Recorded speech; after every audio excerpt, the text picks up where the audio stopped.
जीव है तो जीवन है। और जीवों में पशु, पक्षी, कीट, वृक्ष,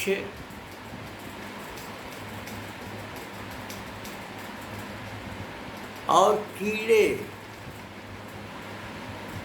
ये सब जीव है और उनमें जीवन है। जहाँ जीवन होता है उसमें प्रवाह भी होता है। वृक्ष में एक ही कला है और वह स्थिर रहता है, किंतु उसके भी जीवन में अनेक विकल्प आते हैं। कभी वह पल्लवित होता है और कभी धराशायी भी होता है। प्रत्येक जीव में वर्ण समाज में आकलित है। वृक्षों में भी वर्ण स्वीकृत किए गए हैं समाज के द्वारा, और कीड़ों में भी एक कीड़ा जो गोजर की भांति होता है उसको बभनी कहा जाता है, कहीं कहीं ग्वालिनी कहा जाता है। एक सांप भी होता है जिसको बाभन सांप कहते हैं। लोग मारते नहीं क्योंकि उसमें विष नहीं होता है। समाज ने कीटों में, कीड़ों में, वृक्षों में, पशुओं में, पक्षियों में वर्ण की मान्यता दी है। काकभुसुंड थे जिन्होंने गरुड़ को राम कथा सुनाई और जटायु गिरिधराज थे, संपाति जो बहुत दूर तक देखते थे। जीवन में, हमारे समाज में इन सब के प्रति आदर का भाव बना रहा। विशेषकर पशुओं में जो गाय है, बैल है और जो शिव का, भगवान शिव का वाहक है, और गोवंश से जहाँ हमें अन्न मिला है वहाँ दूध भी मिला है।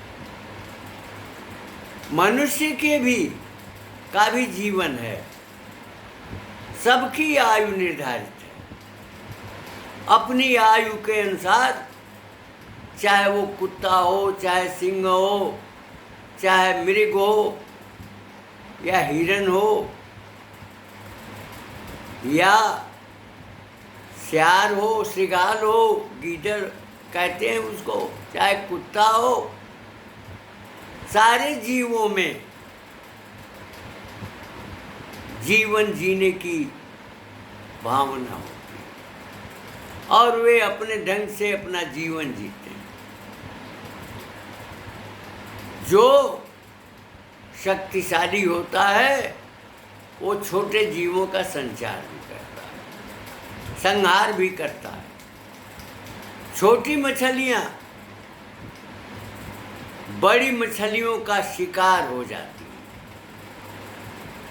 जो छोटे जीव हैं पशु हैं वो किसी का आहार हो जाते हैं। सिंह का आहार अगर हिरण आदि पशु होते हैं तो मनुष्य भी यूरोपीय परिवेश में पलने वाले शिकार के अभ्यस्त लोगों में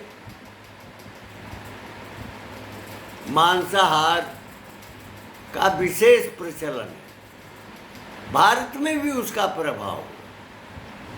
हमारे भारत में बंगाल में मछलियाँ आहार का प्रतीक हो जाती है। जहाँ वैष्णव मत है वहाँ मांसाहार का प्रचलन नहीं रहा है, लेकिन समय के कालखंड के अनुसार यहाँ भी मांसाहार की प्रवृत्तियाँ बनी। प्रत्येक जीव अपना अस्तित्व खोजता है, अपना अस्तित्व चाहता है। जैसे मनुष्य चाहता है वैसे ही कीट, पशु, पक्षी और जितने कीड़े हैं वो भी अपना जीवन खोजते हैं। हमारे भारतीय वाङ्मय में एक कीड़े का अगर संहार होता है या पाँव के नीचे दब जाता है तो आदमी में पश्चाताप होता है, दुख होता है। लेकिन जिनके भीतर हत्या का स्वभाव बना हुआ है वो तो ऊँट को भी खा जाते हैं और बकरी को भी खाते हैं, गाय भैंस भी खा जाते हैं। और विशेषकर यूरोपीय देशों में तो फ्रिज में रखा जाता है और फ्रिज में सुरक्षित होकर और वह आहार बनता है।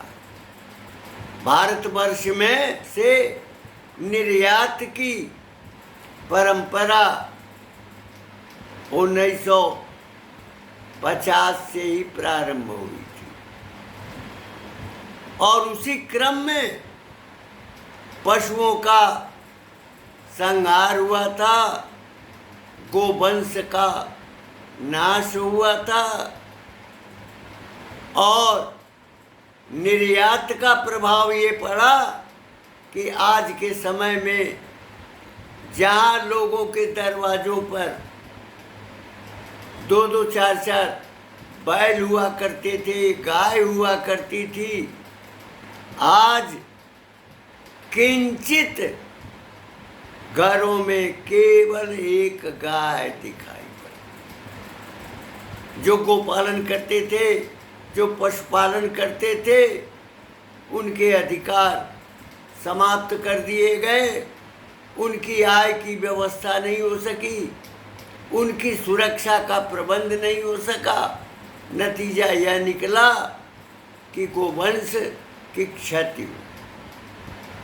गांव में पहले जो गणेरिया थे वो भेड़ रखते थे और उन भेड़ों से के बाल से कंबल बनते थे, खुद बनाते थे, बुनाई करते थे। उन कंबलों से शीत के दिनों में आदमी जीवन का निर्वाह करता था, शीत से बचता था, कंबल ओढ़ता था। उस समय आधुनिक प्रणाली नहीं थी, किंतु उनके पास तकनीक थी और धीरे धीरे उन्हीं की तकनीक विस्तार पाती चली गई। डॉक्टर गंगा साहेब पांडे काशी के प्रमुख और आत्मबोध आत्मज्ञान से परिपूर्ण चिकित्सक थे। उनका यह कहना था कि जीवों में सबसे सुखी तो गधा होता है, वैशाख नंदन होता है। वैशाख नंदन अपना पूरा जीवन बोझा ढोने में लगाता है। जब गाँव में या नगरों में आवश्यकता होती है तो सामान की ढुलाई भी करता है। यही नहीं, कूड़ा शहरों में जो भवन के ढेर हैं, ध्वस्त भवन के, उनके मलबे को भी ये गधे दूसरी जगह पहुंचाते हैं, किंतु वो अपनी पीड़ा नहीं व्यक्त करते और वह निरंतर श्रम करते हैं। गांव में हमने देखा कि कस्बे से उनके सहारे अन्न मंगाया जाता था और एक स्थान से दूसरे स्थान पर भेजा जाता था। शहरों में हमने देखा कि वह मलबा ढोने या गड्ढे को भरने का काम करते थे। हमने अपनी संस्था में भी, काशी स्थित संस्था में जहाँ गड्ढा था, बहुत विशाल भवन ध्वस्त हुआ था और उस विशाल भवन को गड्ढों में जो मलबे थे उनको संस्थागत स्थिति में ही भरवाया। तो ये गधे डॉक्टर साहब की दृष्टि में जीव के जीवन का सबसे सुखी जीव वैशाख नंदन होता है। और वैशाख नंदन कर्मयोगी होता है, केवल कर्म करता है, फल की अपेक्षा नहीं करता। जो कपड़े की धुलाई करते हैं, जो धोबी होते हैं, वह गधे को घाट पर वस्त्रों को रखकर उनकी सफाई के लिए ले जाते हैं और धुलाई के बाद पानी से बोझिल कपड़े गधे पर लाद करके फिर घर लाए जाते और उन्हें सुखाया जाता था। इस प्रकार समाज के जीवन, समाज की गंदगी को ये समुदाय साफ करता था, कपड़ों के रूप, कपड़ों की धुलाई कर। उसका प्रयोग गधे के द्वारा किया जाता था। तो गधा यानी वैशाख नंदन कर्मयोगी होता है, लेकिन उसके भीतर कोई लोभ या मोह नहीं होता है। डॉक्टर साहब कहा करते थे कि अगर सुखी जीव है तो मनुष्य को भी कर्मयोगी होकर उसके सुख का अनुसरण करना चाहिए। भयंकर वेदना हो, भयंकर पीड़ा हो, अवसाद की स्थिति हो, किंतु अगर मन के भीतर वह आत्मचेतना जागृत होगी तो निश्चय ही आदमी आत्ममुक्त होगा, आत्मबोध का अनुभव करेगा। हमारे जीवन में कई भाव हैं, मैंने मनुष्य के जीवन में, मनुष्य में सोचने की, विचारने की, कल्पना की और कार्य करने की शक्तियाँ होती हैं, जिसका संचालन आत्मा से युक्त आत्मा के द्वारा मन और बुद्धि से युक्त होकर इंद्रियों के सारे विषयों का उपयोग होता है और उसके जरिए जब हमें रति भाव पैदा होता है तो उससे श्रृंगार होता है। जब प्रेम होता है तो हम भक्ति में खो जाते हैं। जब हमारे भीतर भय होता है तो भयानक स्वरूप होता है। जब हमारे भीतर क्रोध होता है तो रौद्र रूप हो जाता है। जब हमारे भीतर हास होता है, उल्लास होता है, तो हास का आनंद पाता है। जब हमारे भीतर घृणा होती है तो विभत्स पाता है। और जब हम दुनिया से विलग होना चाहते हैं,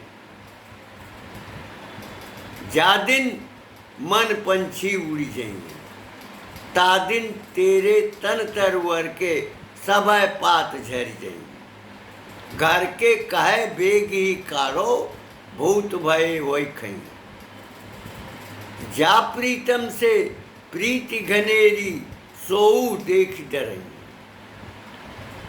संत कबीर, दादू नानक, रैदास, रैसू,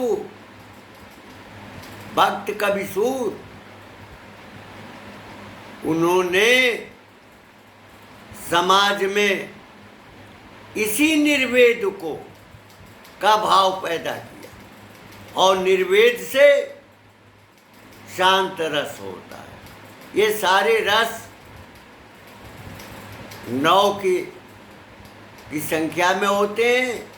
एक 10वां जो है वत्सलता का है, जो बच्चों के प्रति प्यार होता है, वात्सल्य रस कहलाता है।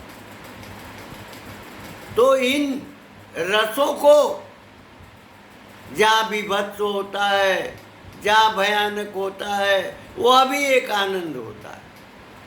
आनंद के क्षणों में जीवन को जीना और प्रत्येक प्रकार के विकल्पों में प्रवाहित रहना, यही जीवन की असली प्रक्रिया होगी। कभी दुख, कभी सुख, कभी आनंद, कभी शोक, कभी उल्लास, कभी क्रोध, कभी भय,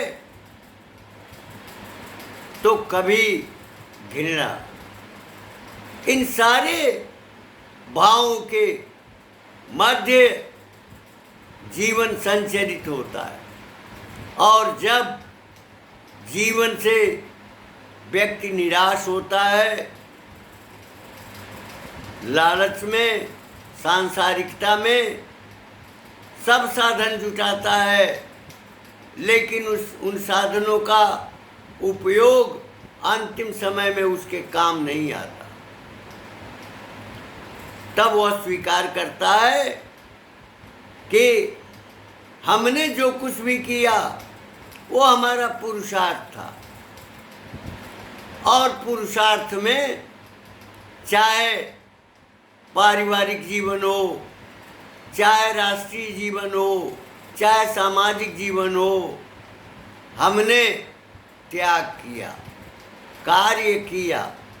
यही जीवन का संतोष है। और जो अपने अंतिम क्षणों में यह अनुभव करता है कि अपने अपने जीवन में जो कुछ भी किया उससे मैं संतुष्ट हूँ, तो उस व्यक्ति का जीवन पूर्ण माना जाएगा। जिन्होंने मर्यादित जीवन जीते हुए संघर्ष किया हो, जिन्होंने अपने लक्ष्य की प्राप्ति के लिए राष्ट्र की सुरक्षा के लिए अपना सब कुछ बलिदान किया, उनका जीवन भी आदर्श का जीवन है। और ऐसे आदर्शों के सहारे हमारा समाज चलता है। हमारे भारतीय जीवन में, वैदिक परंपरा में, सनातन परंपरा में समाज को संचालित करने के लिए बहुत सारे आयाम हैं। जहाँ निर्वेद के आधार पर त्याग का भाव पैदा किया जाता है, वहाँ प्रेम के आधार पर भक्ति का संचार होता है। प्रेमी भगवान को का श्रृंगार करता है। जो आभूषण मंदिरों में चढ़ाए जाते थे, उन्हीं के लिए विदेशी आक्रमणकारी आते थे। मंदिर में पत्थर के लिए नहीं, सोने और चांदी के लिए आते थे, धन के लिए आते थे। और भारत सरकार ने भी मंदिरों का धन आहरण किया है, चोरी किया है, कथित आजादी काल से भी। और मंदिरों का धन मंदिरों में लगाने के बजाय सनातन समाज के विकास के अलावे कहीं अन्यत्र उसका उपयोग किया गया है, तो निश्चित रूप से उस सत्ता के लिए अपराध माना जाएगा। समाज को संतुलित करना, संस्कृत करना हमारे सामाजिक जीवन का उद्देश्य रहा। त्याग का भाव पैदा करना, भक्ति का भाव पैदा करना, उपकार का भाव पैदा करना हमारी शिक्षा प्रणाली और हमारे जीवन प्रणाली का अभिन्न अंग रहा है।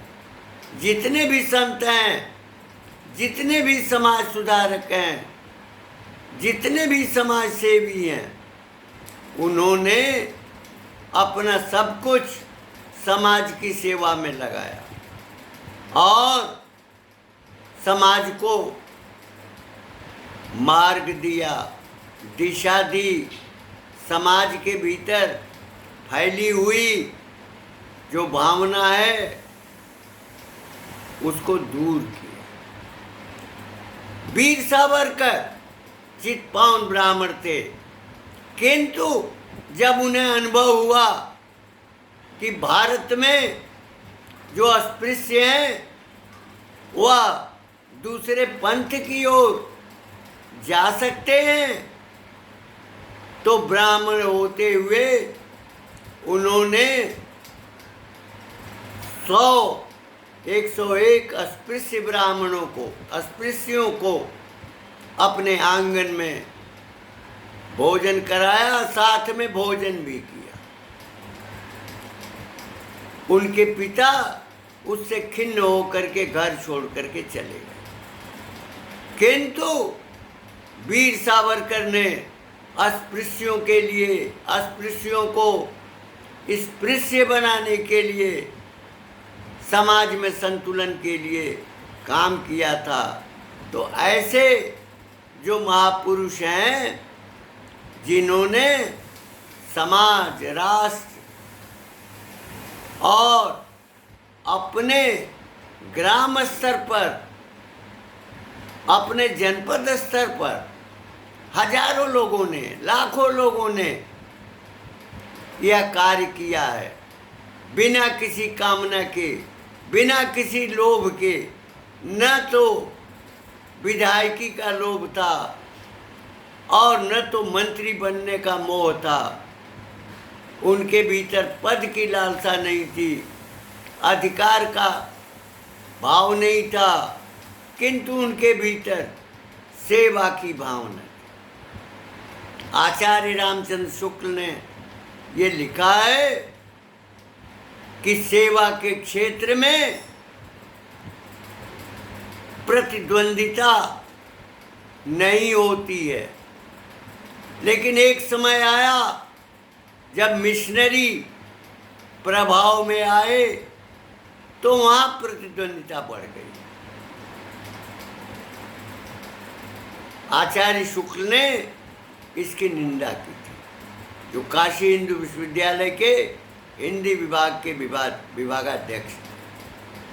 हमारे कहने का प्रयोजन ये है कि मानव जीवन, जितने भी जीव हैं, उनके जीवन को दिशा देने वाले जो संत हैं, जो विचारक हैं, जो योगी हैं, जो शंकराचार्य हैं, जो साधक हैं, उन्होंने अपनी त्याग और अपनी तपस्या के द्वारा समाज को संस्कृत और सुशिक्षित करने का प्रयास किया। वह धारा आधुनिकता के परिवेश में, यूरोपीय प्रभाव में क्रमशः विनष्ट होती है। जहाँ भोग ही लक्ष्य है, यहाँ पर भोग को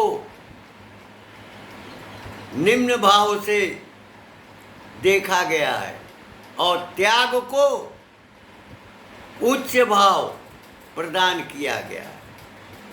त्याग, तप और बलिदान, ये तीनों की श्रेणियां समान होती। जहाँ व्यक्ति वासना, धन, पद, यश से मुक्त होता है, इस भावना से, और वह सतत कार्य करता है, उसके द्वारा समाज संगठित होता है, समाज संस्कारित होता है, समाज संस्कृत होता है और उसकी प्रत्येक पीढ़ी विकसित होती है। यदि किसी पीढ़ी में विकार आता है तो आंशिक होता है और बहुलता में उसके विकार स्वयं दूर हो जाया करते। हमारे भीतर आत्मचिंतन होना चाहिए। इंद्रियां अश्व का काम करती हैं, शरीर रथ है,